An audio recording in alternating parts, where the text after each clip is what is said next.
Welcome to Momentum's virtual training series, where we invite expert facilitators to share their knowledge on topics that advance women in leadership. Relationship repair started as a marriage coaching tool. It was something that was designed to help people repair their relationships and or make that decision that they were facing at the end of the road. So with this, I've turned this into something that can be more interpersonal, geared towards the workspace, and used as a tool in relationships. So what I would like for you ladies to do is to bring your troubled relationship into thought. Have something to write with and go through this process to see where you land when we end this training today. Let's start with a powerful question as we go through relationship repair, transforming conflict into growth. The agenda is going to be robust. We're going to have 2 slides. I want to warn you now, they're very rich, but I will promise that when you leave this training, you will have clarity. And all the tools you already have, all of your skills that you already work with, I'm going to pull files from your head to give you structure. And that's my promise to you. And I want you to tell me whether I kept that promise at the end in the chat. So recognizing negative behavioral patterns, breaking those patterns, repairing power imbalance, turning conflict into connection, rebuilding trust, and building resilience, a new normal. Yes, we're going to cover all of that in 50 minutes. First, in the chat, please, where do you hold the most influence in your relationships? And are you using that influence to empower or control? Where do you hold it? And how are you using it? Please flood the chats, ladies. I want to know.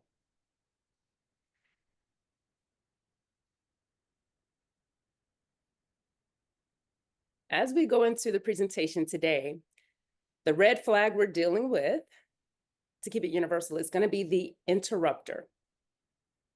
So recognizing negative patterns, the first step is to identify what the problem is. And we're going to do that by noticing and naming the pattern. What keeps occurring? So now where we go to our thought space with this person that we're in this challenging relationship with, or these people, what is the pattern? What keeps reoccurring? What is this thing that keeps bringing your thoughts back to, I have this problem I can't resolve? And then we're going to think about acknowledging that as behavior without taking it personal, because most times when things happen, we tend to personalize it and make it about us. This person is doing this to me, instead of separating it from their own individual behavior. And maybe this is a person's character. Focus on the facts. What is happening? When is it happening? And is it only happening with you? I think getting those details down is going to help you to realize where you need to approach this from, in terms of, am I approaching this from my emotions? Am I approaching this from facts? What am I addressing here? And then let's keep an impact log. And here I want to encourage you not to try to keep track of what someone's doing wrong, as much as you're keeping track of what is this behavior really impacting. That's going to help you separate whether or not it's your emotions that you're dealing with, or if this is a bigger issue. So what is the impact? Is there an impact? And if there's no impact, this is probably some self-work that we want to go inside and do. But if there is an impact, you want to measure, what is the impact over time? After measuring that impact, let's look at the root cause of why this thing is happening. And just so far with where we are in the slide, ladies, I want you to tell me if in your process of considering when things like this are happening in relationships, things like this being someone keeps cutting you off or making you feel small, or managing up and above you in a way where they're making decisions for your team, or in a personal relationship, it could be where you feel like you don't have a voice. I want you to think about all the things that come up and ask yourself if you are aware of the root cause or if you're making an assumption. Are you sure about what is happening, or are you assuming that this must be what's happening? Because what I want us to be aware of in this training today is something called thinking traps. And I'm sure you've heard of that before. Thinking traps can have us in a specific belief. And if we believe something, we tend to operate based on what and how we believe. And so in order to make sure your mindsets are in the right place, we want to address any thinking traps to make sure that wherever our launch pad is, wherever we're coming from, is a true space. Now that we've recognized what those patterns are, we're going to work on breaking them. The first step is to define potential for change. But before you can define that, you have to know what it is. So that last step on the last slide is very important. What potential do you have for this to be different? So I want you to take a moment And I would just want you to envision the way you always envision, which is this is the problem. This is how I want to resolve it. But then you don't resolve it because you feel like you can't resolve it the way you want to. Your mind is telling you to do it one way. I want you to think about, what if I had two different options on how this could be resolved, thinking it from beginning to end? What could this look like?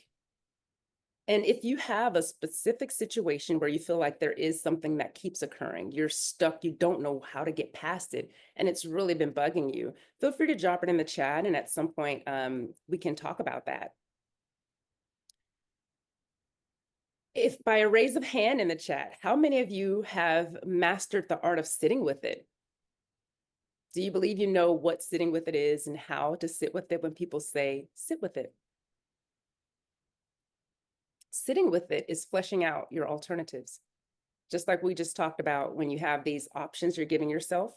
If I were in a meeting with an interrupter, an avid interrupter, and every time I began to speak, this person cut me off, um, some of you would probably say you want to let them know, hey, you keep cutting me off. Can you allow me space to speak, right? But what if that's what your mind is telling you, and your mind is saying that, but you feel like saying it out loud would not go over well? So you don't say anything or do anything.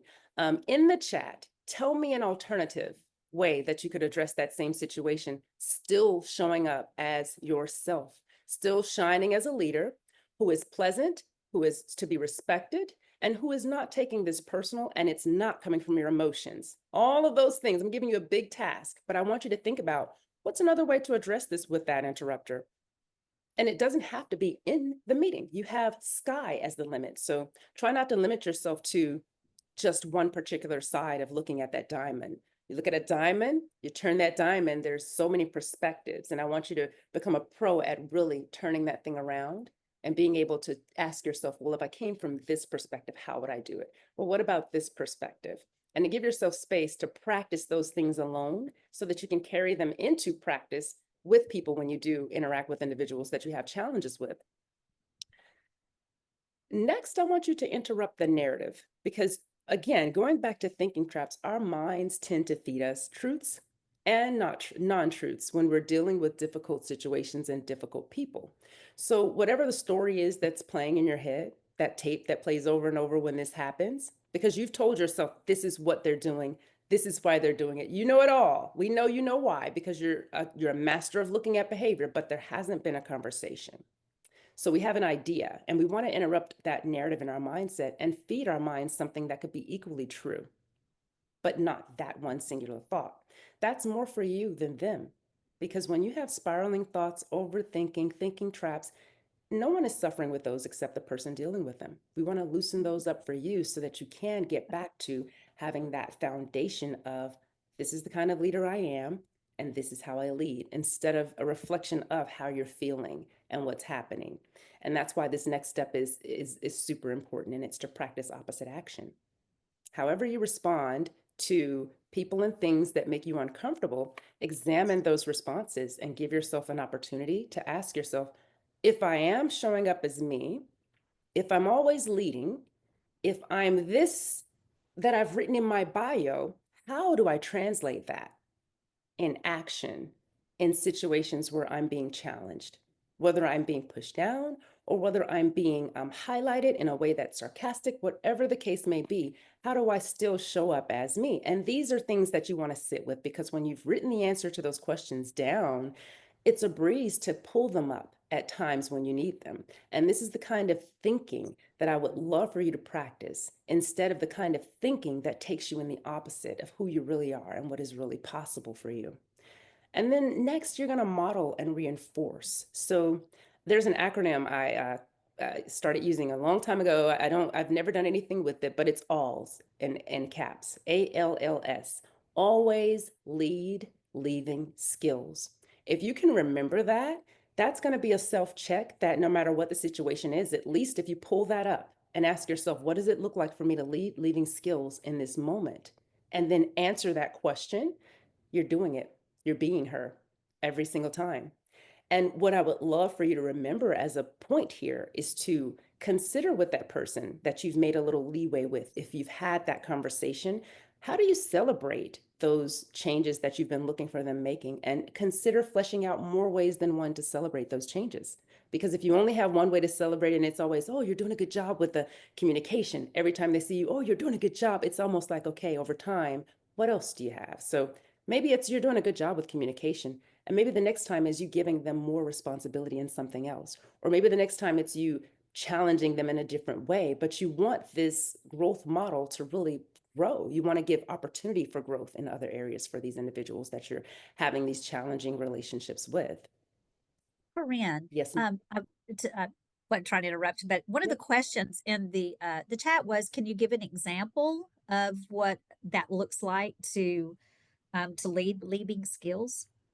Yes. So for example, if I'm having give me a challenge, and I would love to just tie it around it because I have some, but I want to know a real challenge for one of the ladies. So does anyone have a challenge where you feel like it would be tough to leaving skills behind? Well, that was from Lauren. Lauren, can you give anything specific?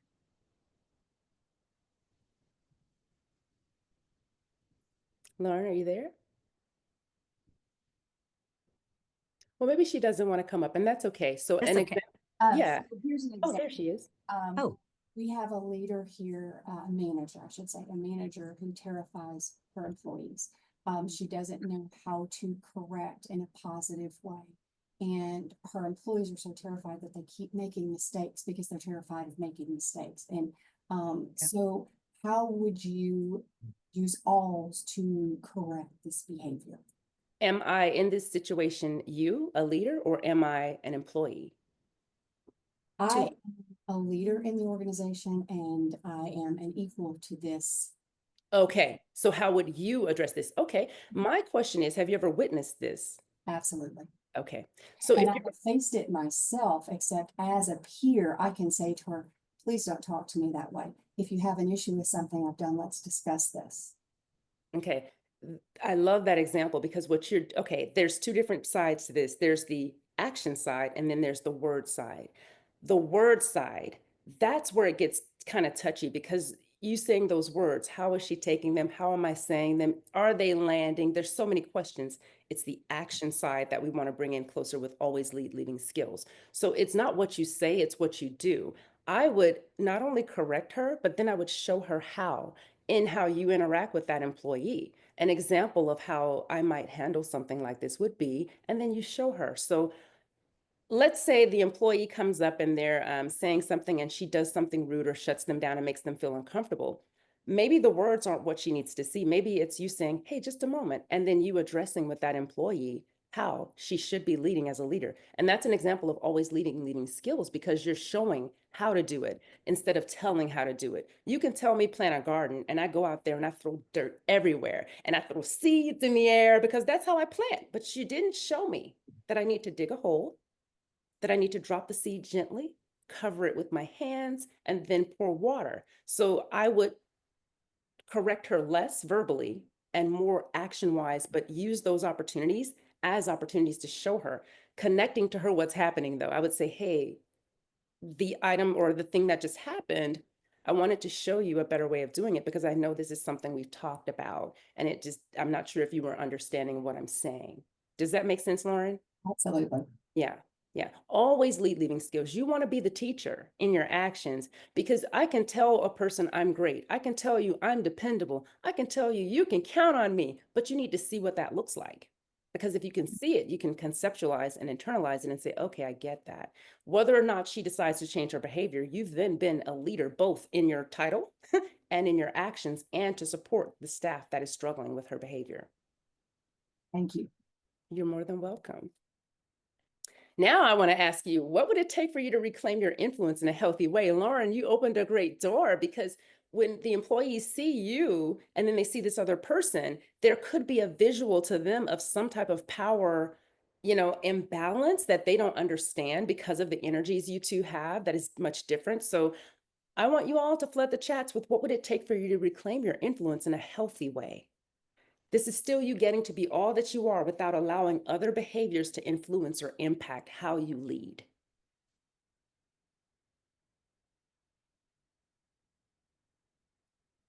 This slide is packed, but I promise you I'm going to take you through it in a way that's a little bit gentle. repairing imbalance, because this is important. And I want you to think about the duality of your personal relationships, romantic relationships, and your work relationships. I know it's a lot to ask, but if you have at least one of these, pull that one forward. The first thing is to identify the imbalance. And when I say identify, everything I'm telling you here, ladies, is kind of somewhat of a structure, and it always requires writing. If you're not going to write it down, where does it go? It goes in your head with all the billions of thoughts that are spiraling. We want to give it some definition by putting it on paper. So identifying what the imbalance is, who holds that decision-making power, and where is it misaligned? Who holds the influence, the expertise, or contribution, and how is it being used or misused? But then we want to define balance, because you can't say this is wrong without having an idea of what right looks like. So now that we've identified the imbalance, what does balance look like? And this goes for not only the unilateral relationships, such as, leader to leader, but it also goes from leader to staff, from staff to leader, because there can still be an imbalance between staff and leader, even though the leader is positioned higher. That imbalance could look like micromanaging, a lack of trust. And if you are a micromanager, usually that comes because I say that comes from a weakness in leadership, because there's something that's not being cultivated to build trust within the team somehow, somewhere. If the team is not able to perform, then that's another layer. But if you have a team and you are a leader, it is your duty to build mini me's in a way that you can trust someone with this, someone with that, and lay your hands off a little bit and have your team grow into champions like you. Set and communicate boundaries. I want to know in the chat, who struggles with setting and communicating boundaries? Type yes if you struggle, type no if you don't struggle, because this is a big one for a lot of people. Being able to determine the boundary is where I see a lot of people get stuck. They don't know how to determine it. What should the boundary be? And then how to communicate it effectively. You can communicate boundaries without using the word boundaries. I have some healthy boundaries with family members, friends. They all know what they are. It's as simple as you saying, hey, please don't call me after 9 p.m. I wake up early and I have work to do, but they keep calling you after 9 and you're getting emotional, you're getting mad. Why do they keep doing this? Boundaries are for you to hold. They're not for people not to cross. So just hold it. Don't answer the phone. Shift to a partnership mentality. If you are the power holder, you want to empower. Again, this goes back to how you lead with your team. This goes back to how you lead with your counterparts. Is that power something that you can share? And then if you feel like you can't share it, you need to ask yourself, why? Is this something that comes from your history of how hard it was for you to get here and you don't believe that sharing it is going to benefit you?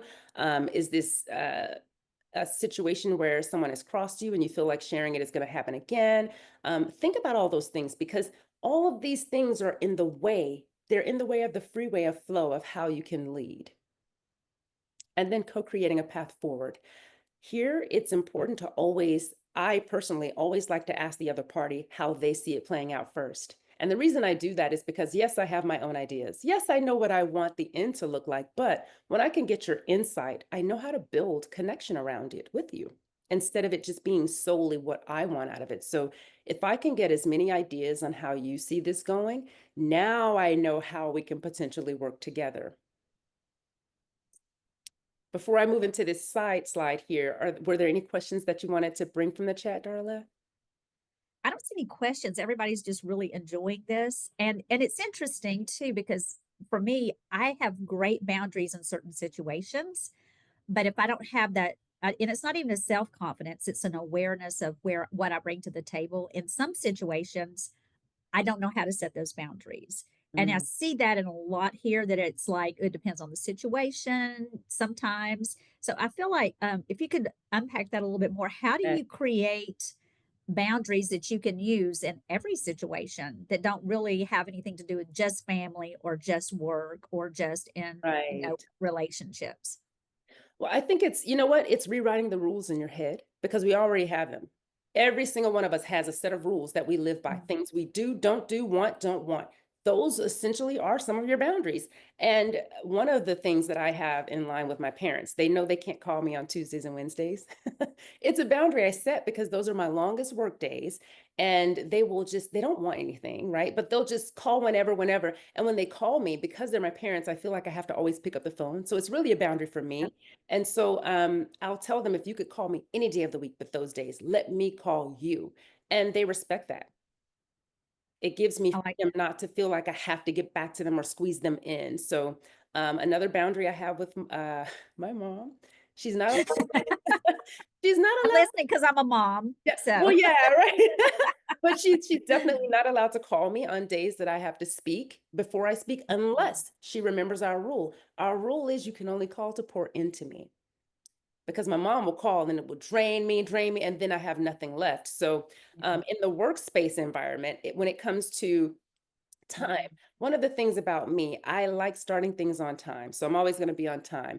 If I'm working with someone that isn't necessarily that way, then I would ask in advance that they let me know what their expectations are. So I need to understand what I'm walking into before I walk into it. That's kind of a boundary I have, because I'm not someone who's wired to just jump into last minute disarray. So it's really the rules that you have for yourself that protect you, keep you whole, healthy, moving forward. How can I then express these to other people? And that's why I say you can say them without using the word boundary. It's just communication. If I'm working with a team and I have an expectation that my team is never late more than 10 minutes, but I have people that are constantly late, there has to be a healthy consequence communicated with that boundary, or what am I saying? And exactly. we're going to get to that too in a couple of more slides ahead. But I want to Yeah, talk thank about, you. yeah, I will definitely pull this back up because there's more to unpack in there. Additional ways to own your influence. And this goes back to, you are the leader. You have to own your power, own your title, your role, own your influence, own your team, own your four-letter word, right? Speak up. Speaking up is something that I found some new leaders find hard to do because they haven't really, they don't understand that they're already who they're going to be 5 years later. They're just not more developed, but you're already her. You got here as her. That's what got you here. You have the right to have a voice in the room. And sometimes we might mute our voices, assuming that people will think this or that if we speak up. But closed mouths don't get fed. Not speaking up does make you smaller in rooms where people are interacting and sharing their advice. I think you have to determine what you want your voice to be, though. If I'm going to speak in rooms, what is my voice going to be in those rooms? Am I going to be a contributor, a distractor? Am I going to be someone that brings the room down? Am I going to be someone that's just direct with a smile? And that's how I like to interact, direct with a smile. I can tell you the bad news and it just be just like this. Reframe your mindset and focus on what you can control. We know what you can't control is doing this in your head. And it's distracting you from the things you can control that actually have the power to change this every time. Taking initiative. We all know that's the best trait of a leader, is to do it, like Nike. Get out there and do it. Show me how. Be the first one. Ask thoughtful questions. Guide conversations from the aspect of curiosity instead of the aspect of telling. People, when they're talked at, sometimes they don't give you back what you're really wanting from them. But if I'm curious, hey, Darla, how long have you been doing this? I'm curious about it. Instead of, Darla, I'm sure you've done this for a long time, but I'm passing you now. It's like, where do I want to connect with you to get what I want to get out of you? Stay solution oriented. It's always about the goal. It's never about the emotions. If you think about this, those of you who have siblings, you grew up in the same house, same parents, same everything, but you're so different from your siblings, are you not? All of you handle your emotions differently, and you all saw the same stuff growing up, but it's your individualism that makes you different. So when you think about things like staying solution oriented, you have to separate what you feel from the facts. And one way that I work with clients on this is I'll tell them, practice the same scenario using different names. Instead of it being you and Trevor or you and Barbara, Sammy and David. Make it a story in a book for a kid, right? Jerome had $5. He spent $2. How much does he have left? That's how you want to do the math with situations like this, is taking yourself out of it to get some distance. Is this about me and how I feel, or is it about 1+1 is 2? And that sometimes takes, you have to get space to get to a headspace to be able to do that.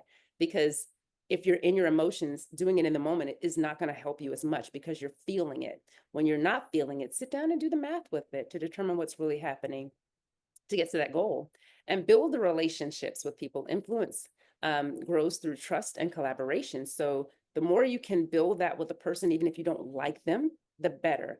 And I found that I've been able to build healthy working relationships with people I don't necessarily like. Why is that? Shared goals, which we're going to talk about in a moment. And then model the behavior you want to see all the time. Just be what you want to see. If you're being what you want to see in your staff, you're the candle that melts down. If you're being who you want to see in rooms like with that. people who are on your level, then be that light. You're always going to shine. And so you can't go wrong when you take this snapshot corner right here. If you disregard this entire training, just this corner of green checks is a way to breathe life back into sorted relationships. Learn what kind of voice do I want to have? Do they respect the voice I'm giving, or do I need to adjust that voice to be heard? My mindset is winning going into this, and we're going to collaborate to get there. I'm going to start by taking the first step. I'm going to ask the thoughtful questions. I'm going to be all about the goal, and I'm going to work on building this relationship, and I'm going to model the behavior I want to see. You can't lose with people when you're actively focused on this and not the minutia of, well, you said this and it hurt my feelings. What I can say to you is the way you speak to me matters, and we're going to monitor that. Let's work on it together. 3 steps to turn conflict into connection. I want to know from you ladies, who has had a successful attempt at turning conflict into connection? Have you ever had it?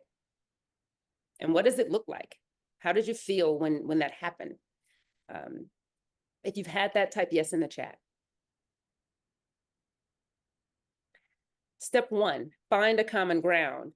If I'm at odds with you because this relationship has been sorted, if we can find something that we both want, do you believe that this can be pushed forward? By the way, Darla, I can't see the chat, but I want to know, are there some yeses? Yes.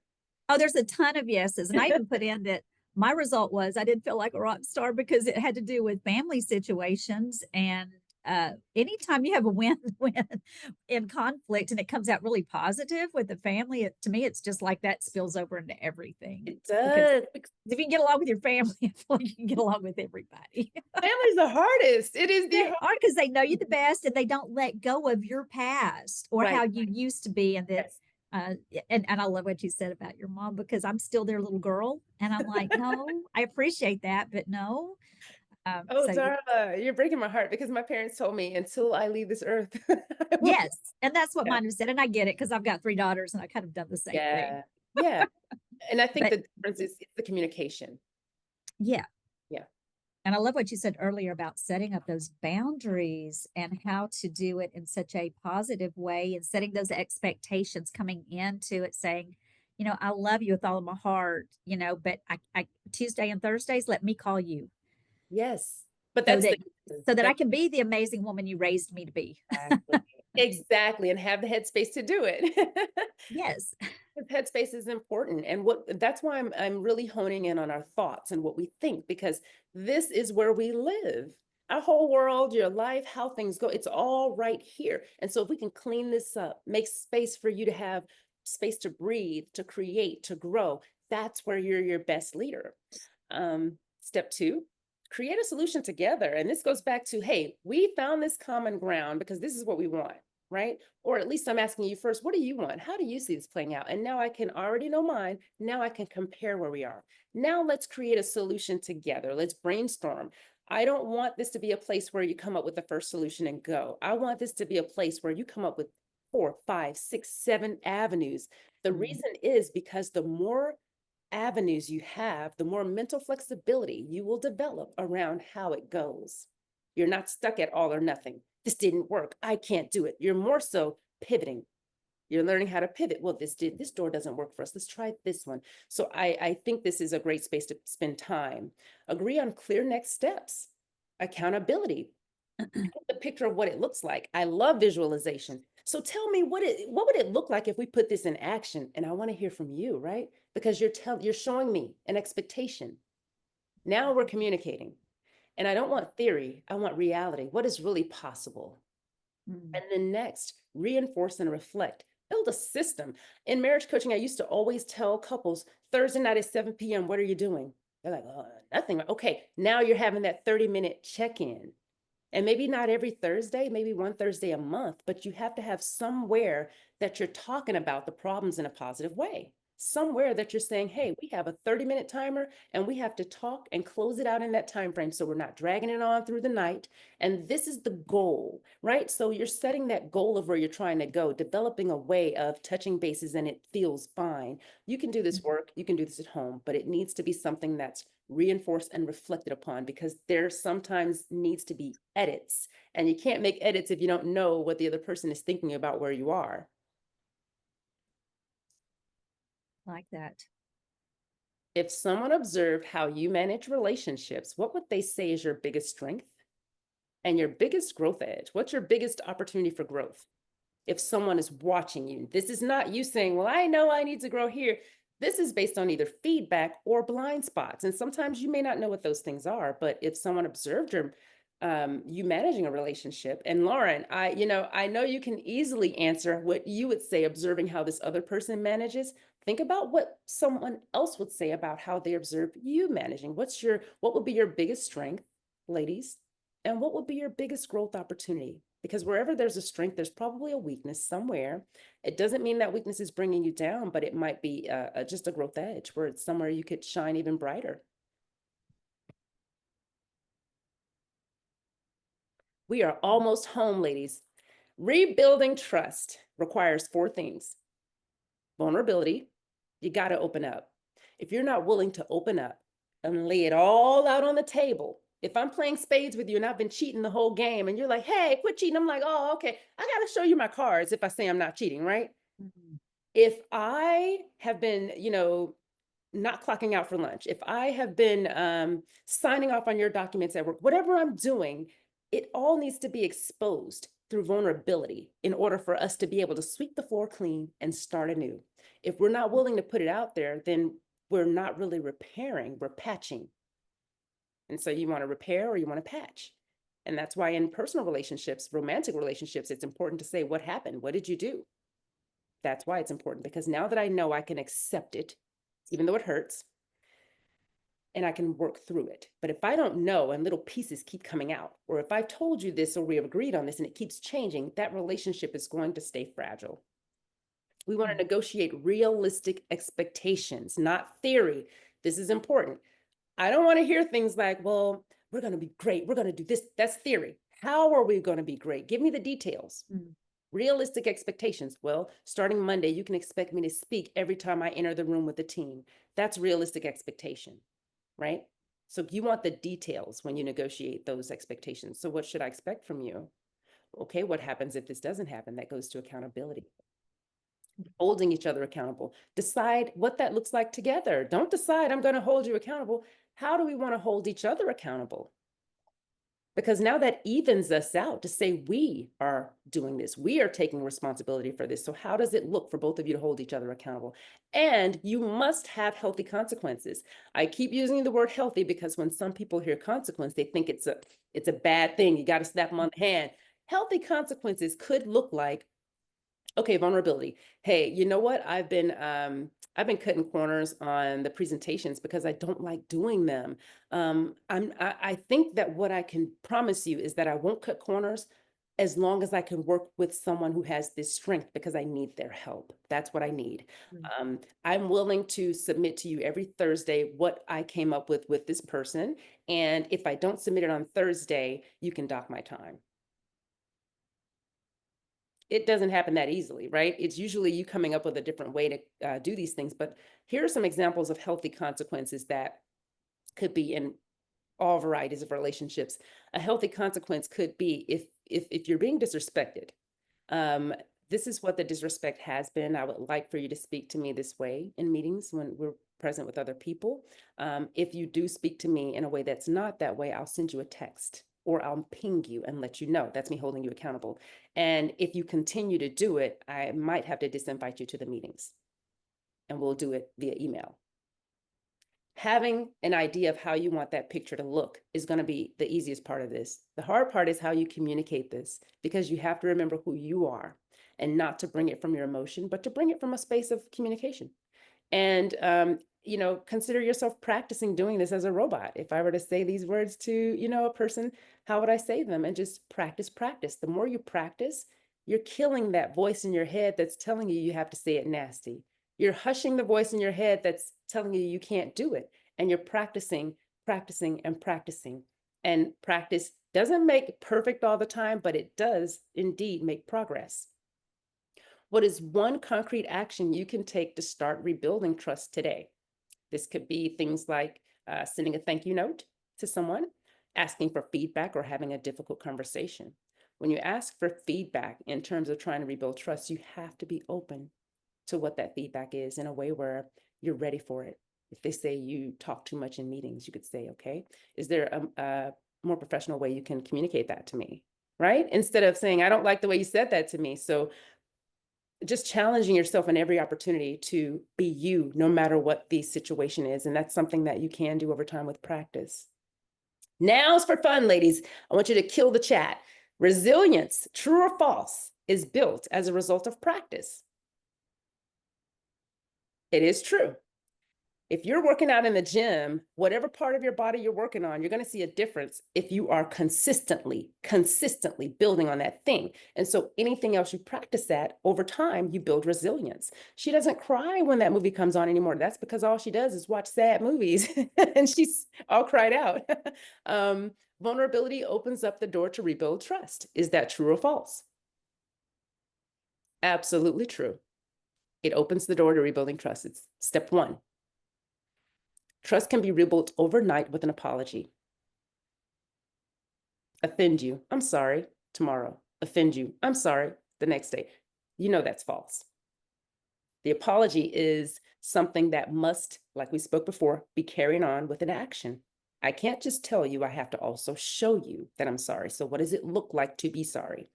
Demonstrating accountability and resilience actively builds trust. Is that true or false?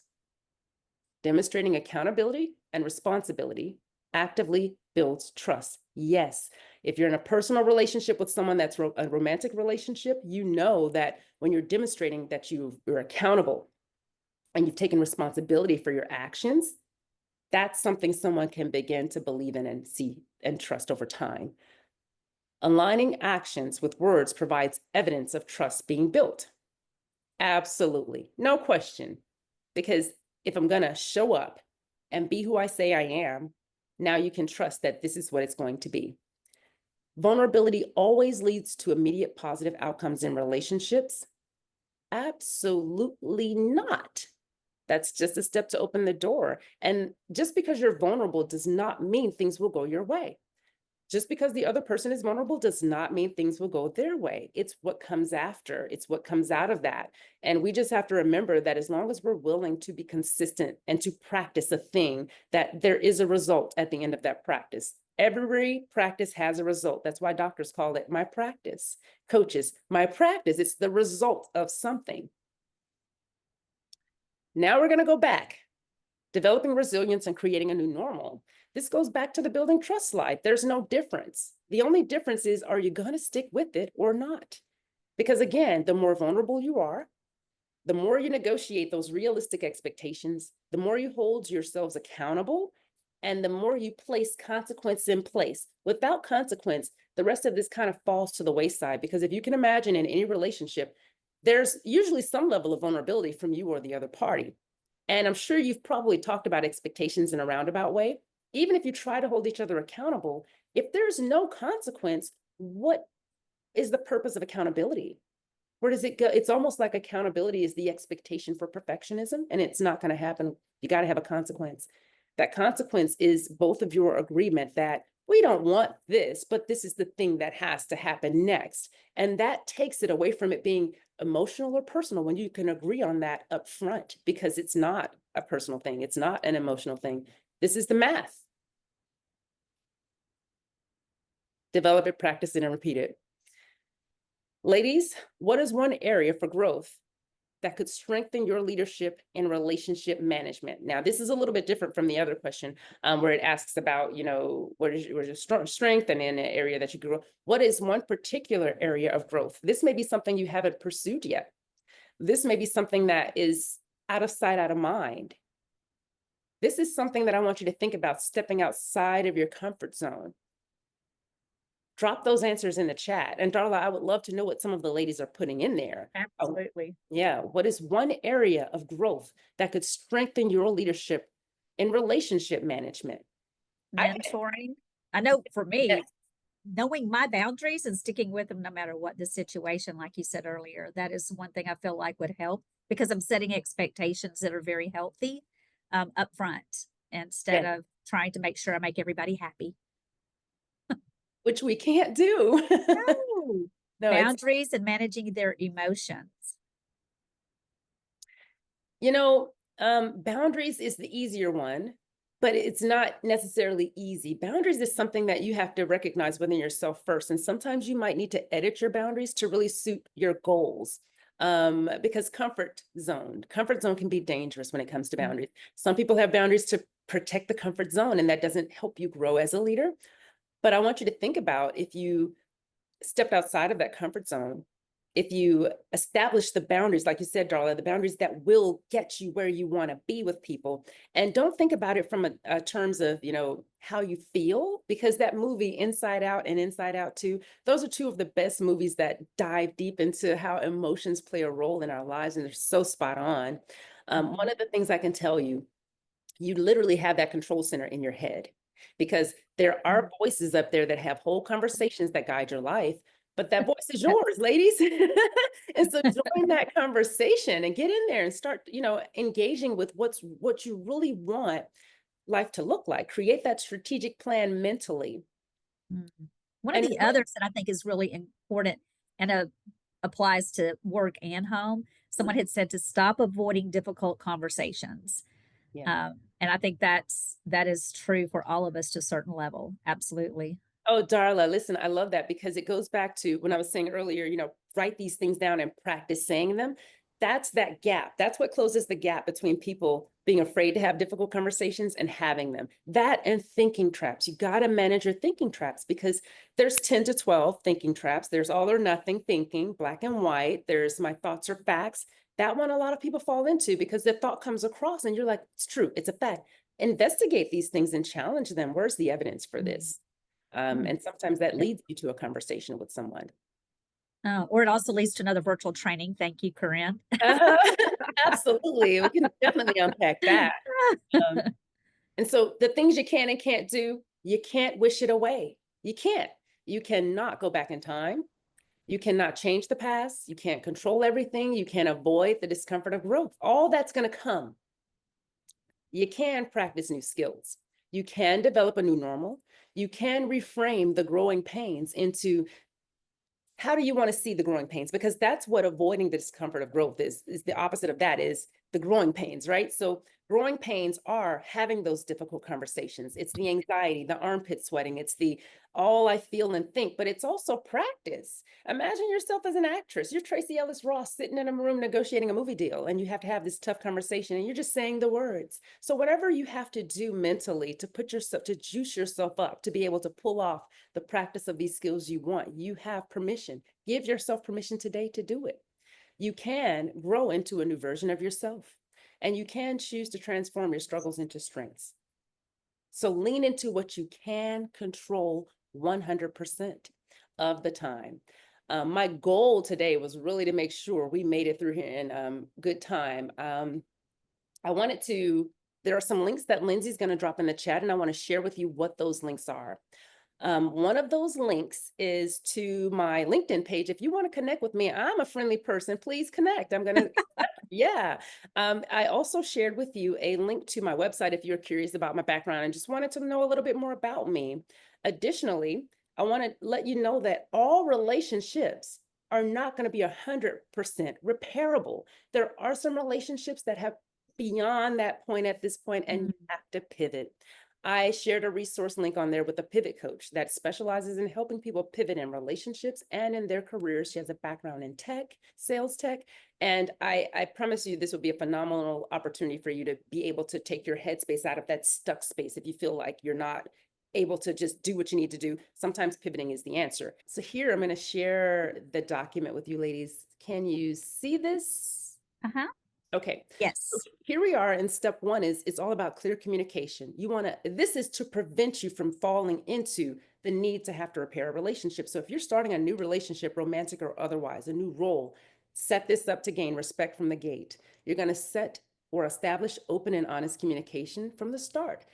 Hey, I like to have conversations at least once a week to get to know you a little bit better. Can we talk about these 3 things just until we move into getting to know each other and then maybe shift into something else? What's the framework? Fully focus on the other person when they speak. This is important. I don't care where you are in your relationship with someone. If you could practice really hearing that person, let them say everything they have to say, and at the end of it, engage with their thought. Even if you don't agree, you can validate, engage with their thought, and then put a period. Then you open your door, share your whole side. Because what tends to happen is if you're communicating and someone feels like you're not getting their point, they're not being heard, you have someone repeating themselves, or you're not listening, you're not getting it, you get into that. Instead, put yours on hold and hear them all the way out.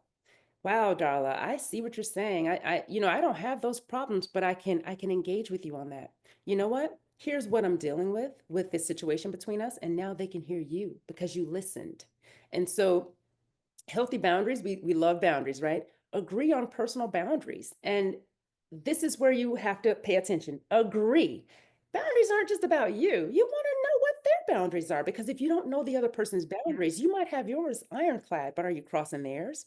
And is that an invisible conflict coming in? So establishing what each other's boundaries are, and then maybe even agreeing on, can we start with one at a time until I kind of build with understanding your boundaries? Or if I do cross them, can you communicate with me in this way?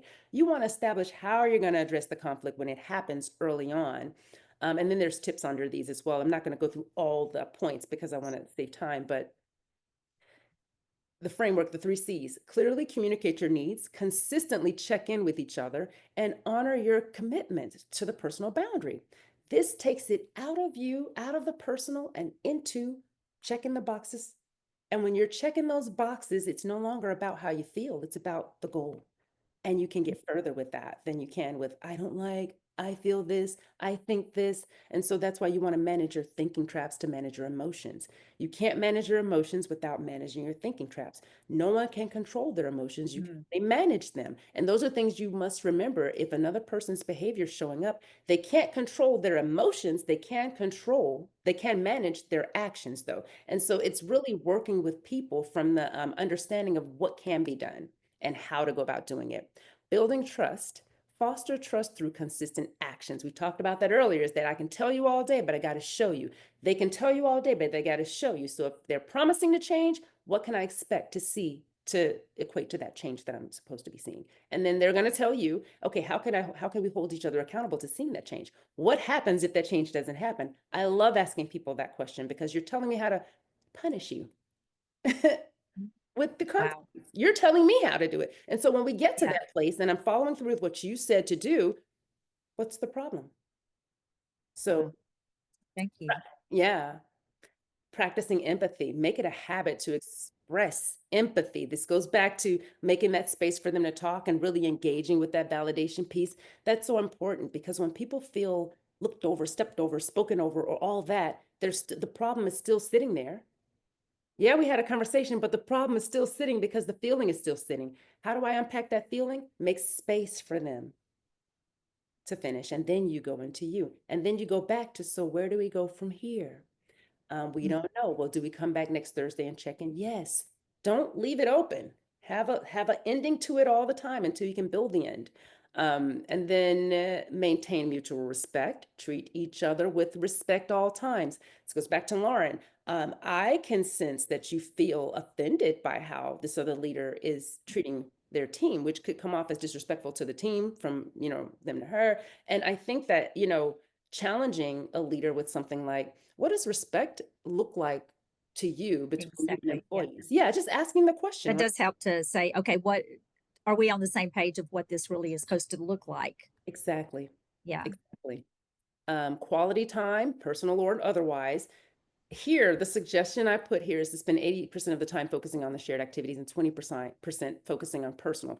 At work, 80% of your day should be focused on what the job is, but there should be a 20%, maybe not of your day, but of the week, that's focused on cultivating a working relationship. Those are the details of how we interact, how we communicate, what we expect from each other, how we end a week. Do we speak when we come in? What is the culture you're creating here? And that is a part of all of this. If you're in a personal relationship, it's the same thing. You got to have your own life, but you got to have shared space. You got to have a balance of both. And usually, people have used the 80-20 rule with relationships, that 80% happy, 20% looking for something else. That 80-20 is a impactful number, but unless you're actually engaging in what the 80 is and engaging in what the 20 is, it's just a theory. So engage in what that looks like. And then conflict resolution skills. Address issues immediately, but calmly. Work towards solution together rather than letting the problem fester. Any kind of conflict, I know it's hard to address it immediately, but what I like to do, especially back in my corporate days, is I would send an email right away.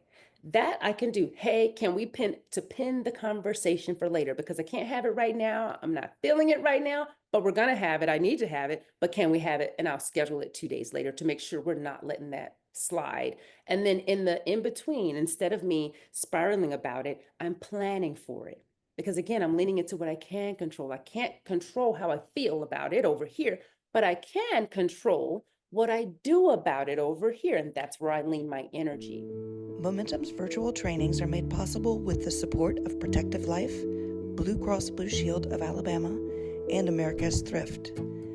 Find the full list of sponsors as well as additional resources for women leaders on our website at momentumleaders.org. Thanks for taking the time to invest in you, and remember to like, subscribe, and share our channel. We love reading thoughts and comments, so you can leave those for us here too. You can also connect with us on Instagram, Facebook, and LinkedIn by searching at Momentum Leaders.